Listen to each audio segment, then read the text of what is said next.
Hey everyone, I'm here today for another G35 video. If you recognize my voice, this is the same G35 from the common Infiniti G35 issues.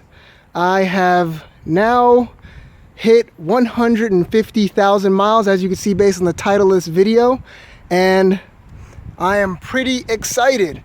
It'll probably be my last video for this car, so because I'm looking into getting probably E46 or an E92 M3.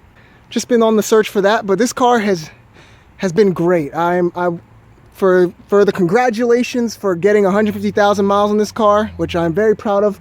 For minimal maintenance, it has been so well to me that I want to do a long-term review, reliability explanation, what I experienced while owning this vehicle for any upcoming buyers or anyone interested in just knowing about it or have the car and want to know any other things I found that maybe find out if you experienced it too. So yeah, so I just want to let you know that, as you can see here, I have hit, see it right here, there it is, 150,244. I hit it on the weekend, so I'm pretty proud. This car has been really good to me. I bought it at about 60,000 miles. I did the first video on my channel at around about 100,000 miles, and now I am doing this last one at 150,000 miles, and it's been great. So hey, well, let's begin on what I thought was amazing about this car. Okay, so first off, this car has great power. Out of this 3.5 liter V6, it pulls. It's pulled from the day I got it to 150,000 miles. I have not had any issues with this engine. It just constantly does what I need it to do. Maintenance wise, I added an intake here, and I haven't done much more than that. Besides an intake and lowering this car is basically stock. But this engine is pulled. I don't have any. It's starting to burn a little bit of oil, just a slight amount, but nothing to be concerned about. So slow, so insignificant. The only issue in here that I've had a problem with is one time, I'd say about maybe 2 years ago, this pulley down here, you'll see it right there with that one silver bolt. That bolt came off, and the whole pulley slipped off, and the belt just went haywire. So that was pretty scary, and it was making the craziest sounds. So that is the only issue I had in the engine. That went over the probably 5 years I've owned this car, and from 50,000 to 150, so 100,000 miles, that bolt came off engine-wise. That was the only thing this car ever did to me engine-wise. I don't beat on it. I mean, I occasionally like to accelerate onto a highway, but I do not beat on this car too often. It's my daily driver. I drive it to and from work. It's nothing that I'm going crazy over, but it's just a beautiful design. I mean, this design, you cannot deny it's been timeless. I bought this with a sport package, and I'm so happy with it. It's just so clean. So, but yeah, besides that, I mean, aesthetic-wise, some clear corners and some fog lights there. You know, I really haven't done too much. I got some eyelids, you know, but beyond that, not too much. So yeah, but that pulley was the only thing that gave me a problem here. I usually change my power steering, my coolant. I go through and change that. Regular oil maintenance. You got to do your regular oil maintenance. Make sure this has started giving me some issues in the winter. In the winter, my clutch fluid leaks. It's so slow. I can't tell it's leaking, but you know, because I can't find where it is leaking. So if you have a manual G35, I don't know, tell me if you had this problem, but that is something I've had an issue with. Is I find that this in the winter is now, it wasn't doing it in the beginning, but now at about 140,000 miles, it started going down on its own. So I don't know. And I've been topping it off, but in the winter as well, my clutch pedal goes to the floor. It has no feedback to it.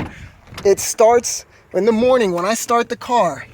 The pedal is probably right around here. So it has this much give that it's not giving me any pressure, but right around here. Summertime, this thing is at the top of it. It can't go up. It's perfect in the summer. It's perfect in the spring, perfect in the fall. But when it gets too cold here in New Jersey, this thing is starting like down here.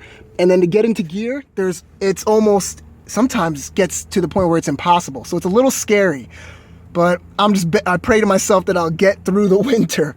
And I've made it through every winter, but recently that pedal has been giving me some problems. So I'm thinking before this becomes extremely expensive, I will probably just give up the car and, you know, find something else to drive for the time being. So, but yeah, that's been giving me some problems too, is my clutch pedal.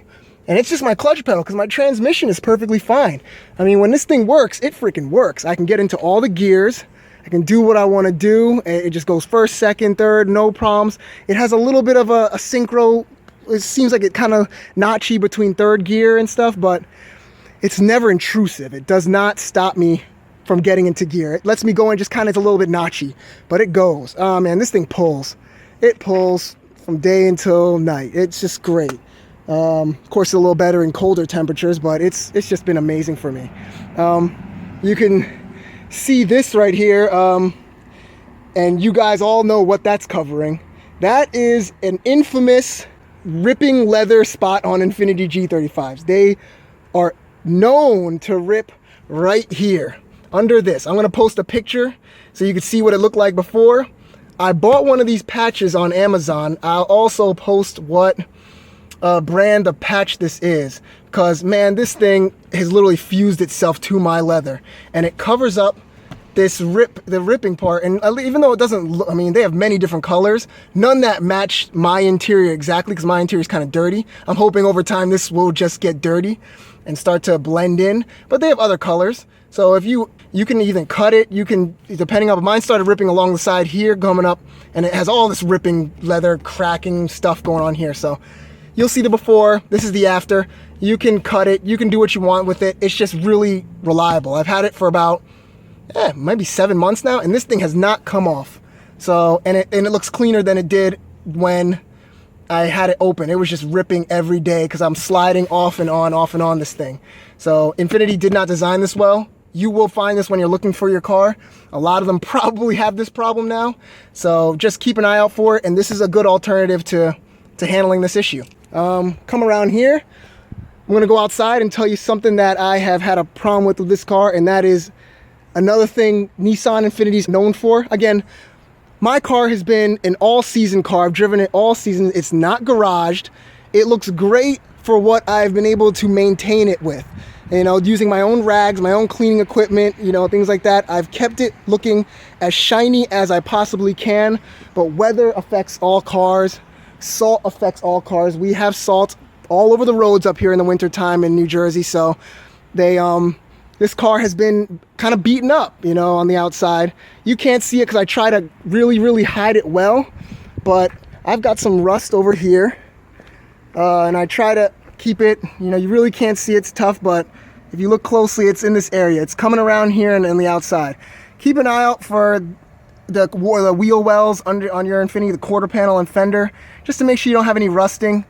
Most definitely you may come across it. It's just, I think this car is known for it, and is known for some not the greatest paint, and then some other cars probably are too, but you know, it sucks that you can't have paint that'll really last. And also I have a lot of sun damage on the roof here.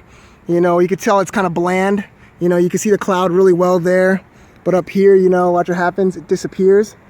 It's really bland around. Yeah, see, there's some sun damage. I don't know if you can get close enough. It's not really focusing, but yeah, it's bubbling. So my roof is bubbling. Yeah, it's like right around here. It's just bland. You can't see anything. So it's tough to see. Yeah, there you go. You can kind of see it in this angle. Yeah, it's just starting to, the clear coat has kind of worn off. It's starting to bubble. It's looking kind of nasty. But that's another thing that, you know, happens when you know, your car's sitting out. I have nothing to cover it with. It's just my daily driver.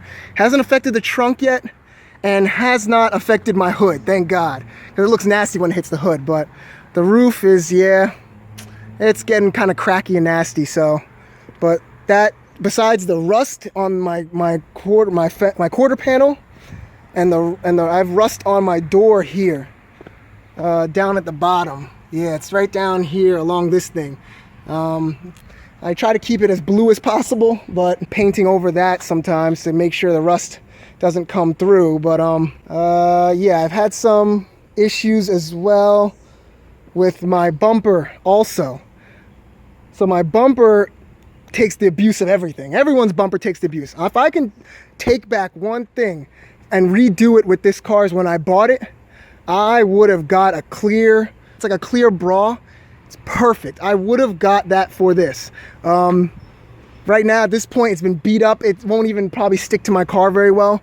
But they have them, they laser cut them and literally designed for your car. I would pick one of those up if you're getting any car, not even just this car, any car. Any car I'm buying in the future now, I'm covering it with a clear bra. You can get it and it just use the adhesive, kind of like how tint applies, static tint. It just goes on and it sticks. And it's just the best thing you could buy if you're living in a place with a lot of debris on the road and they have salt and it kicks up and rocks. It's just perfect for your bumper. It'll protect it and it'll keep it clean. I highly say just get it. You know, it beats just having all these beats and bruises in this bumper here and cracks, and you know, it's just been dinged up by rocks. It's just bad. But again, I try to keep it blue. If you want to deal with just painting it, hey, paint your car. But I say get a clear bra. Brakes have been great. I have the sport package as I showed you before. That thing's been awesome. They haven't worn.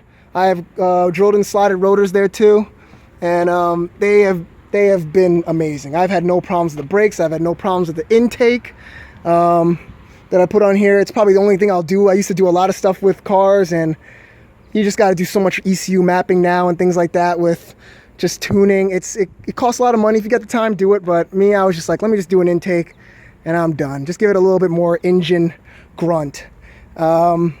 Trunk for this car, I don't know if you've been in one or if you've seen it. You don't buy this car for the trunk space. Trust me, you don't buy this car for the trunk space. You could probably get a golf club, maybe like a golf set, maybe 2 in the back of this trunk. I've got some dinnerware and some forks and knives, and I've got my cleaning stuff here, and it's pretty much full. That's it, and it's full. If you're coming with like a bunch of people trying to fit suitcases in here, think not. Don't even do it. You're not gonna fit the suitcases in here. Even the angle this goes at, you probably can't even get a big suitcase in here. Now you can pull down the seats here, and the rear seats go down, but damn, it doesn't allow for too much. I can fit my some snowboard stuff back here and things like that, but it's really tight. You're not really traveling with a lot of things in this car. It's really impossible. Groceries will be fine back here. You'll be utilizing your back seats probably for things that you're trying to carry in your trunk. It'll pretty much move into that area because your trunk needs the back seats to just be a trunk. So kind of sucks, but hey, my interior is beige, so it gets dirty so quick. If you can, get a black interior. This interior just stays dirty all the time. I'm cleaning it non-stop. If you can, just get a black interior. All I can say about that is just get a black interior. It'll help you in the long run. I mean, it's tough to get a black interior with certain colored cars. I love the color of this car. It's like a twilight, like a midnight blue. One of the best colors. Not many people have it. People just give me compliments all the time. And this car has been great, man. I've loved the time I've had with it. It's really done me justice. It's gotten me to and from work, has not stranded me ever. It stranded me in the snow, but I can't blame the car for that because I bought a rear-wheel drive car. That's my fault.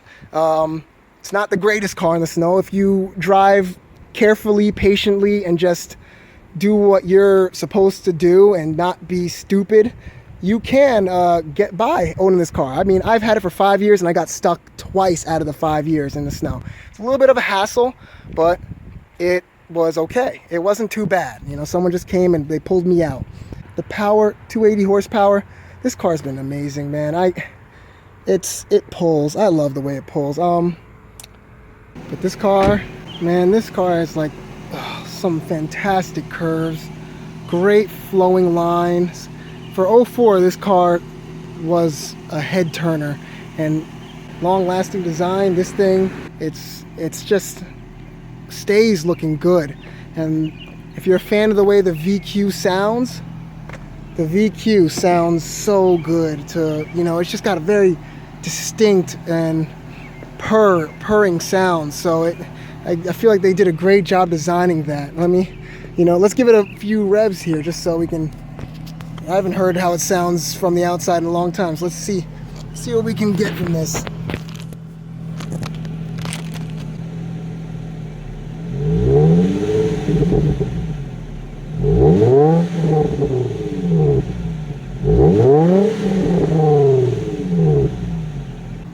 Well, I hope that sounded good, and I also hope I had the camera facing the right direction. So, yeah, it just sounds so good. Let me see if I can get some driving shots here.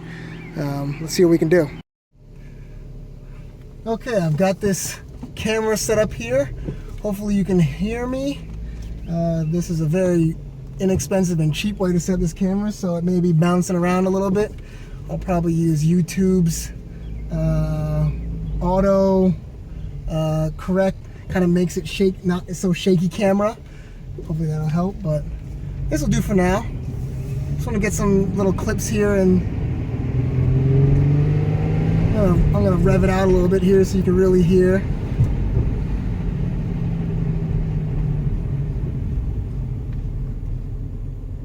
Well, let's see how we get here.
Is smooth. The car is so smooth. It just, I mean, it lets me get into all the gears. It sounds great. Clutches, the transmission's a little chattery. I probably do need a new clutch. Probably something I should have invested in over the time, but I can't. It works so well still that I don't see a reason to invest in it. Everything works perfectly fine.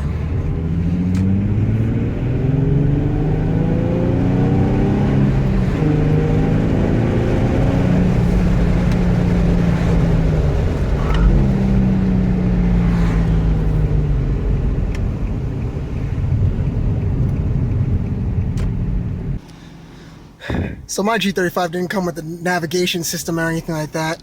So I've got my Garmin up there, but the great thing that I could say that Infiniti did for me is they built this car looking toward the future, because I've got a a Note 4 or I guess an iPhone 6 Plus, and it fits flawlessly in this spot right here. So I can literally just go here, open up Maps, and you know, I'll have Google Maps right there. So, and it looks great. That's a 5-inch screen, what most cars come with today. So thank you, Infiniti. Squeaky seat, yeah. So I don't know if it'll do it now. It's not really doing it. But when I usually am driving and I'm rocking and go over bumps, this seat squeaks.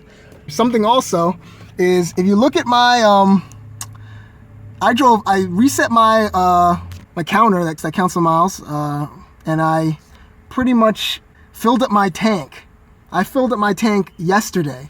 Look at where the gas gauge is. It's been doing this since I've owned the car. Oh my God. I've always reset my odometer just so I can know how close I am to filling up. It's all over the place. Sometimes it goes up to full, sometimes it goes up to half, but I'm starting the car now. I drove 8.6 miles and I filled up my tank yesterday. And look, it hasn't gone anywhere. It's still sitting at that mark. I figured it'd jump up. Nope, it's still sitting right there. So that is something that might want to keep an eye out for when looking for this car. Is that gas gauge thing is a pain in the butt. My TPS sensor's been on since the day, but it's an easy fix. I just never did it because I know how much air I have. You know, I keep an air pressure gauge here, so it tells me. I don't need to. It's not a big deal to have that reporting the air pressure in my tires for me. I know where it's at. CD player. No one uses CDs anymore. Just get an aux cable, you know, and have it, you know, connected here to your iPod or MP3 player. You should be good in that sense. Sound, as you could see from, I told you in my comment, Infiniti, you might have seen that I had tennis balls. Man, this system has been amazing. I have nothing against it. I just put this tennis balls in here just to help with the sound from the rattling of the panels. It's not a big problem with Bose. It's more a problem with the actual panels that they're integrated into, Infiniti's plasticky panels. So they start to rattle, the windows rattle. The tennis balls helped. If I had tinted windows, no one would know I had tennis balls. I have them in the back, I have them here. It really helps with keeping the panels from rattling. So I need a sound system. I have a pretty decent commute to and from work, and I need a sound system. So yeah, it's been, those tennis balls have done me justice. And I play tennis, so all I do is pull them out and then I play some tennis with them. So it's not a big deal for me. But hey, it's a cheap and inexpensive way, other than dynamating your whole car. Who's got the money for that sometimes to get it done correctly? I mean, sometimes you just want to find an easy route to fix things. That's one. So hey, be my guest. You can take my idea if you want to. If not, it's up to you. Yeah, as you can see, I'm going to talk about some things that are starting to pull apart on the car. This, as you can see here, is popping up now. It's not, yeah, it doesn't stay down anymore. Again, it's still open. Sometimes it blocks it though, and it sticks. What can I do? That's Infiniti for you there. The panels are getting old and the glue is coming undone. My glue came undone here on my stick shift, so I actually cut it and just made it a little more flush, but it used to come up to here. Everything kind of beating up here, you know, it's starting to get faded from the wear and tear of me turning the wheel and shifting and holding this. You know, over time it just starts to beat on the car, you know, so what can you do again with that? That's what happens. But look out for those things. Those are all things that you may find that some cars you're looking for might not have these issues. Some cars may, you know, but Infinitis get old after time, like any car. So I've had no problems with air conditioning, no problems with heating. Again, shifting has been great. I'm not sure how automatics are, but my car has been really, really good. I mean, it gets into all the gears without a problem. Forgot to add, the cup holders in the G35, they are plentiful. There's one on each door that will probably crush your cups if you get a large drink, but small drinks should be okay. Water bottle should be fine. There's two here, which for automatic would probably still be annoying, but for manual is even more annoying because, yeah, that's great design, Infiniti. That's real good. That's not going to work as a cup holder at all. You've got two here, which you again probably can't use as a cup holder because, I mean, when you have that open for a manual car, I mean, you're kind of in front of it. But yeah, large drink, you're kind of screwed. So that's not going to work, especially when you're going into like third gear, which is back this way. So automatic, that may work. Because then you're just holding your hand on the steering wheel. So automatic is good for this cup holder. Manual, not so much. So for us manual people, we will be sticking to the back here, which those two cup holders seem to be the only graciousness Infiniti has given us manual people. But yeah, it's so, I mean, there's plenty of cup holders, but I think they should have done the whole BMW thing, put something here or something like that, just because it's a little easier to access and not blocking the center console in every aspect. Okay, so other things, electronics that have given me problems. I went over a few things with the gas gauge, but windows and door locks. Good Lord, man. So look at this. I'm going to show you here. So I'm going to close. Let me close that door over there too. I'm back over here. Ugh, windows and door locks. So right now I've got both doors closed here. And I'm going to press this button to lock that. Nothing. I can't lock that door. It doesn't lock. I can't. Now this is temperamental seasonal too. In the winter, this works perfectly. I can even unlock it with my fob. But in the summer, that does not want to work. It doesn't do this. I mean, I'm pressing the button here, and it's not moving when it should be moving. Even this one's not moving. So it's really crazy. Now, thank God this car has one keyhole. Good Lord, if it didn't have this keyhole here, I would not be able to open the door to this car. A lot of these cars doing the keyless entry thing, that would have screwed me if this car had keyless entry and these things don't open. Thank God, because I usually just use my key, and that does unlock this door here. That actually can unlock it. Let me show you here. I'm gonna turn this off. And I'm gonna come here, and I'm gonna lock this. I'm gonna close. Okay. Right now, it's locked. I can do that. Unlock. Close. Lock. Right now it's locked. Now I'm gonna try and unlock it with the fob. Nothing. Does not unlock while pressing the fob. Has to use the key. Now you may find that may be a problem with your Infinitis. These door locks really are temperamental. So be very observative when you're buying a car, because you can have that problem. Just make sure you unlock the door with the fob and make sure it unlocks. As you can see, I have to unlock this one. I have to lock and unlock this one with my hand. So if I need to let anyone in, I got to do it that way. In the wintertime, I can press my fob twice, and that will unlock that door. Summertime, not happening at all. Second thing that also deals with these damn doors are the windows. Let me get the windows going here. Something else to look for. Okay, so I'm gonna press this all the way down. It's automatic windows. All the way down, the window drops for me. And now I'm gonna pull it all the way up. Window goes all the way up perfectly. Now this one, driver's side, I'm gonna go all the way down. Awesome, perfect.